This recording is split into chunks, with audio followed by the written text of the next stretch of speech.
my friends. Small little interjection. You know why we tape live, Peg? Because we're real and authentic. And you know what? People want to know the real deal. So sorry, I had to restart the video there for people just jumping on YouTube.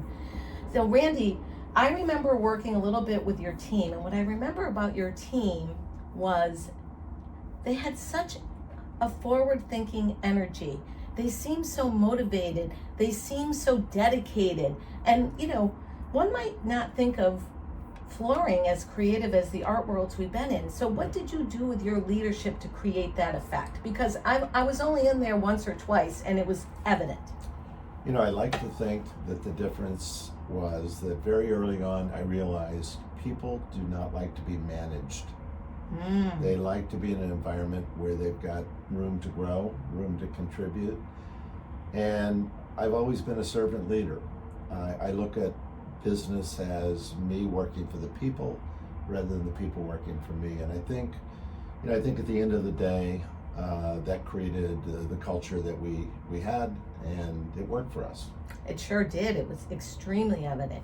So you sell the business, and then what happens? You go on vacation?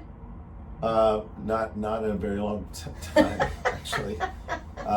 Peg didn't let you take a day off? So I sold the business, and shortly after I did, I joined the parent organization and was in a variety of roles that involved a lot of traveling.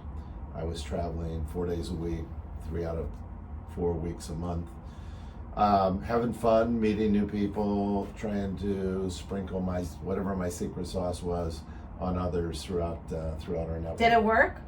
I think it did. Yeah. I think it did. Did you love that? Was that hard, like going to work for the parent company of a business you had built with such heart for so many years? You know, it wasn't that hard. Oh, okay. You know, in business, due diligence is a word used all the time, and I did my due diligence on the buyer. I knew the buyer, so you know, from did I get surprises? No, it was pretty smooth sailing.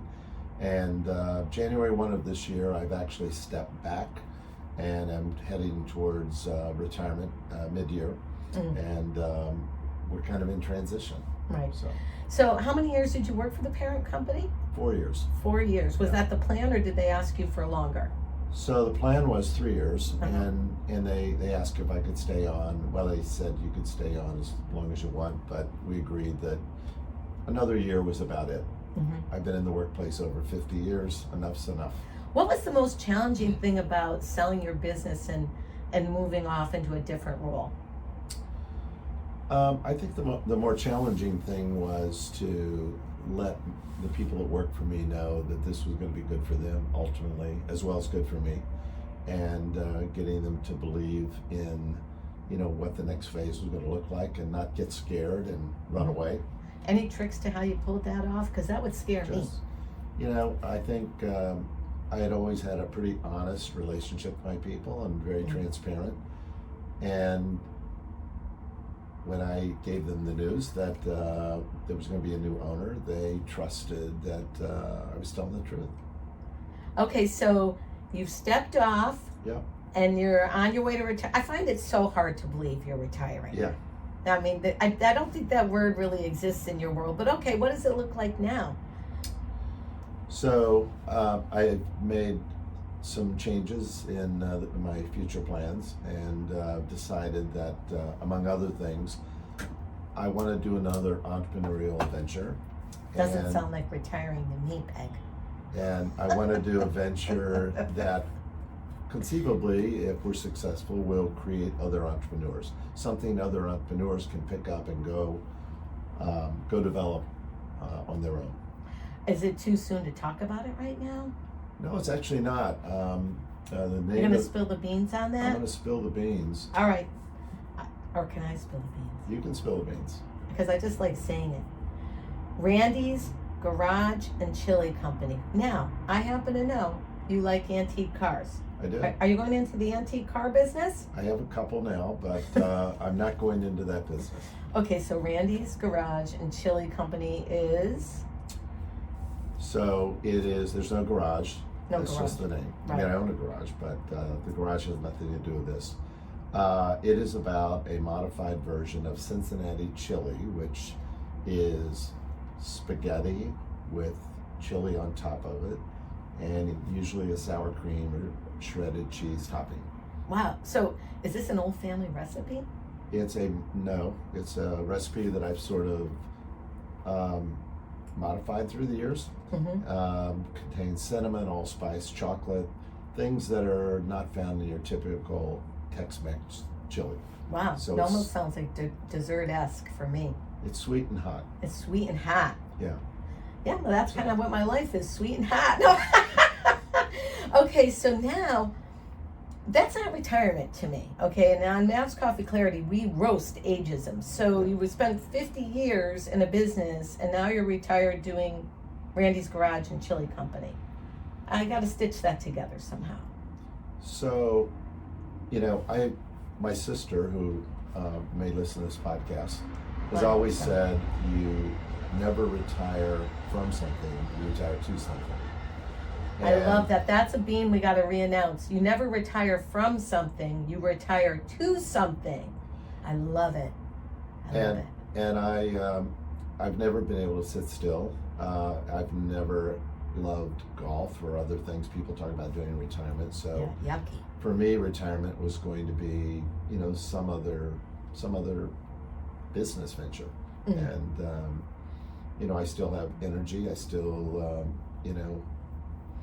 But I'm curious. So I'm sort of a serial entrepreneur too, you know that. But I'm trying to go flooring to food. It's just F and F. What's the connection? So there's no connection. I don't know you as a chef. Are you love this particular type of food? I do. Okay. But I like to cook as well, but I wouldn't say that people get excited about, goulash that I make or something like that. But they do comment on the chili. Really? Yeah. So now we're moving forward, retiring to Randy's Garage and Chili Company. Where is it right now? Is it in development? Is there a logo, a website? So logo's in development, no website yet. I've got to go through a lot of hoops where I live in terms of, selling a food product, having commercial space to prepare it and all that. Yeah. So Safe serve, commercial kitchen, permits beyond wazoo. 100%. It wasn't like the old days when we had a restaurant and you just kind of put it up and winged it. No. Okay, so this is a great point to ask now. You started a business many, many years ago, and now you're starting a new one. How is it different for you, and how do you think it's different in society? Well, it's different for me in that the excitement of a business is always in the early stages. It is. The most excitement. Right. You reach a point in any business where you plateau and you're just sort of on cruise control. Right. The fun is when you are in that early stage. You're making mistakes, you're fixing things, you're learning things. You're jazzed up. Yeah. Yeah. And I want to feel that again. Okay. And who's helping you? Is this a solopreneur, or you have people on your team working with you, or? So. Because this is a lot. I mean, going into food is very different than consulting. Yeah. A lot of moving pieces and parts. So I met this week with my attorney who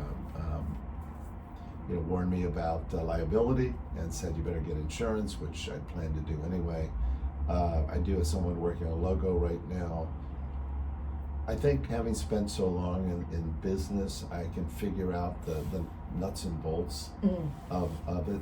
But, I'm going to be, in just a few months, I'm going to need hands and legs and feet to Do you have a commercial execute. kitchen out on the island? So I have a line of sight on several. I don't think that's going to be my barrier. Okay. What is the barrier, maybe, if there is one? We don't see that here on the Coffee Clarity. The barrier could very well be that if at the farmer's market, like a few products where they sell out in hours, that, I've got a line a mile long of people wanting to buy chili with spaghetti underneath it. I could have a health problem. Right. So, Storage problem, we'll see quantity about that. problem. Right. I think we'll learn the problems day by day. I'm not anticipating too many of them.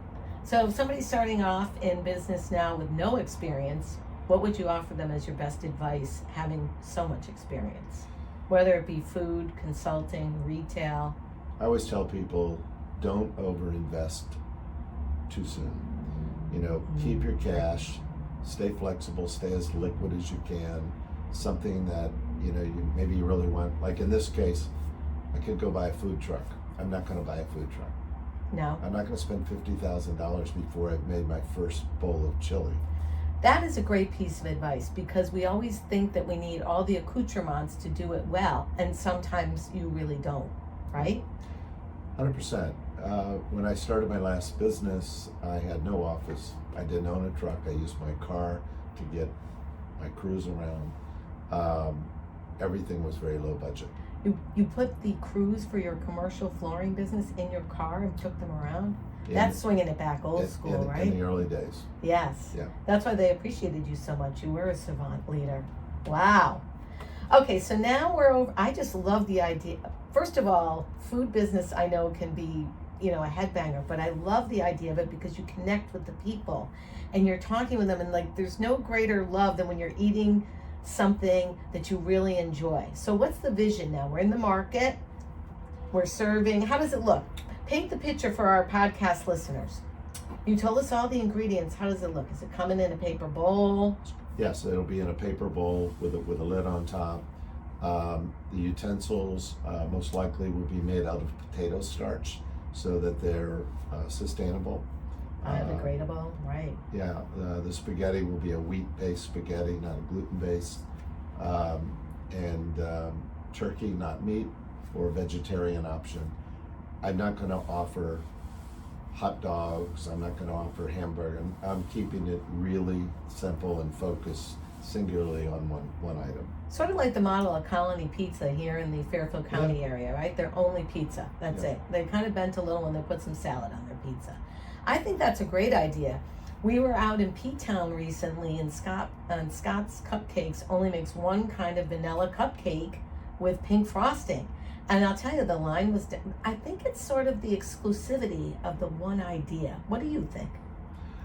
I think it's very smart to do it that way. But speaking of cupcakes. Yes.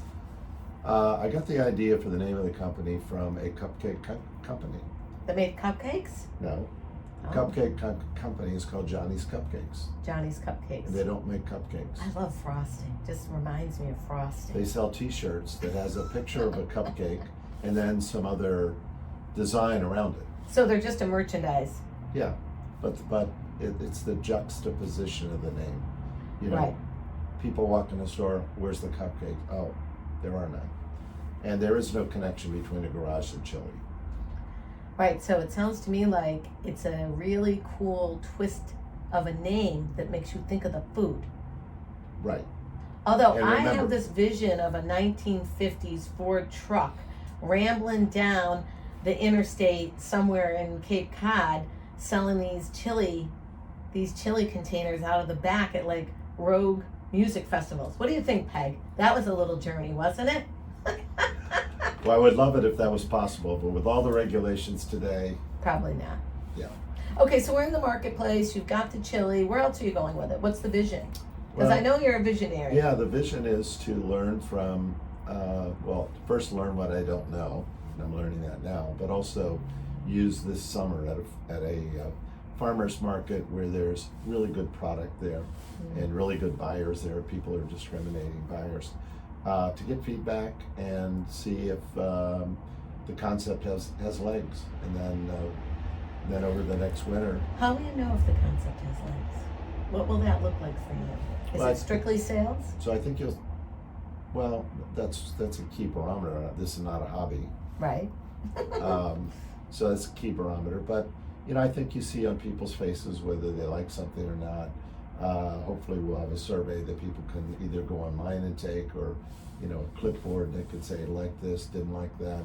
We'll try and get as much out of the customers as we can. Right. QR coded, and then enter them in a prize to enter like some cool T-shirt from Randy's Garage and Chili Company. Ooh, the sky's the limit there. Very fun, especially out on Cape Cod in the summer. So, want to shift gears just a smidge. I don't know as if I will ever retire, because I, like you, cannot sit still. Yeah. And I love talking to people and doing things. So tell me how you came to this idea of selling your business and then continued, like, what does retirement mean to you? And I know you said retire into, but I mean, seriously, as we get a little older and we need to kind of keep up with ourselves and keep up with our families, like what does that mean? Because I had someone else on who accidentally became a TikTok sensation now with 100 million followers, also in her second career in her life, kind of explosive. So we're seeing now the multi-generation moving in different directions. Like, we all need each other, right? But but we're still fighting ageism to a bit. So what is it? Like, what can you offer the people that might think about retiring or in retirement, hate it, and be like, wow, I'm listening to him, I've got to try something new. Tell me what that means to you. How can you get somebody like that's stuck to move forward? Unfortunately, people that do a hard stop, I think it's then hard to get back in. A hard stop. If you do a hard stop, say I'm retiring, I'm going to play golf for 6 months. I have a colleague who did that, retired, I'm going to play a lot of golf, played a lot of golf. Then he had second thoughts about why he did it, and he felt pretty unfulfilled. And but he said to me, I've been away from the game now for a year. It's impossible to get back in. The technology's changed, everything's changed. So I think for me it's a multi-layered question. I've always believed in being a role model, and I want my children, all of them, to be as productive as they can as long as they can. That's probably the key. Yeah. How many times have you heard about somebody retiring and 6 months later they're dead? Often, actually too often. All the time. I think it's important to stay forward focused, and that's why I'm always curious, because you start to even see it now, like, well, aren't you ready to slow down? No, I'm actually starting something complete. I'm not interested in slowing down at all. Yeah. I mean, I looked at some of my role models, which would be like Lily Tomlin or Jane Fonda or even Lucille Ball, who worked very long and hard into her years and worked with her husband, like we both do, Peg. And I feel like we can cave, I don't know about gentlemen, but I think as women we can cave to societal pressures. Well, it's time now. Well, what time is it? So, okay, you're telling them to be a lifelong learner and to really make a good decision before you make that decision. So what did you do to make that decision, even though you didn't do a full stop? Well, doing as I've said to everyone, January 1, I did not flip a light switch. I turned the dimmer switch. You dimmed the switch. So I'm slowing down some, and I'm finding it more difficult than I thought it would be to slow down some.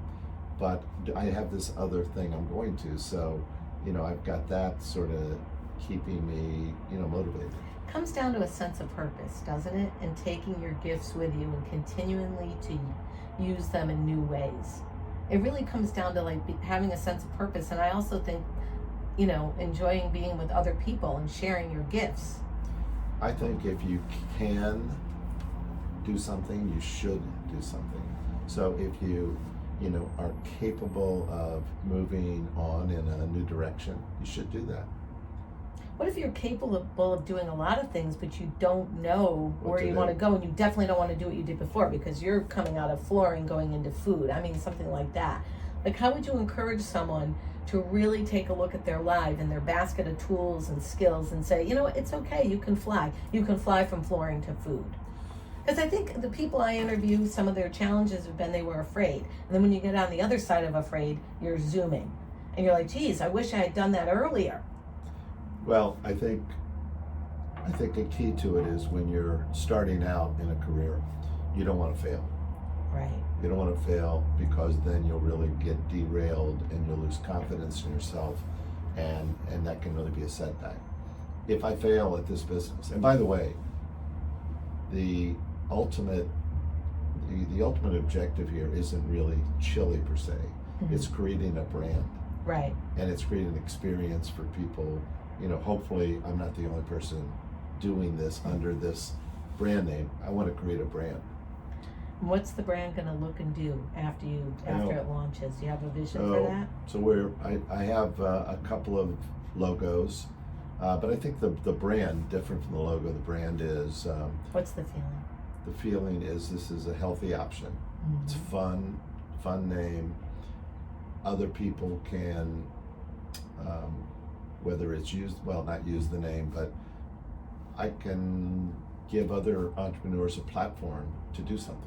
It's not complex, it's not high tech, right ingredients, use the name. So you're like a sort of a franchise model, kind of? Yeah. Licensee model? Wow. One or the other. McDonald's brilliance was, they created a platform for other people to sell hamburgers off of. Now, I'm not suggesting that this is going to be the next McDonald's, but the concept is the same. Provide other people who don't have a lot of business experience with a formula to go out and support themselves. It's kind of like the E-Myth by Gerber. You make it duplicatable, replicatable, real, and relevant, and then let somebody else fly. And scalable. Got to be able to scale it. Wow. And in your mind's eye, where will we see you next summer? Not this summer, but next summer. What will it look like? Well, I wish I knew what next summer would look like. I hope next summer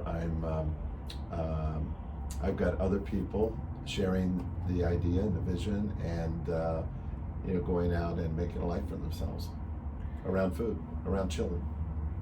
So before we close the show, because I am just in awe of this new idea, and of course I love it when I see people continually sharing their gifts, finding new purpose, and helping other people move forward. My grandmother would always say, you cannot move forward you can't be a success until you help someone else be a success. Any parting beans for our listening audience before we say goodbye for today? I hope you guys will come back. Or maybe we'll take this podcast out there and we'll do it from there in the market. You never know where Mav will go. Any last minute thoughts? I think the only thing I would say to any listeners is know what your gifts are, and share them. Share your gifts. Don't hold them in. It's been that simple, my friends. You've been on Mav's Coffee Clarity with Denise DiGregoli. Share your gifts. Together we all move forward. Find us wherever you listen to your favorite podcasts, Apple, Spotify, SoundCloud, and more. And you're going to see some of this up on YouTube, DeniseDiGregoli.com. For more on creative consulting services. And Randy, where are we finding you? To be determined. We don't have our website set up yet. Okay, you stay close to Mav. She's going to tell you where Randy is this summer. Peace out, my friends. We got to get back to work.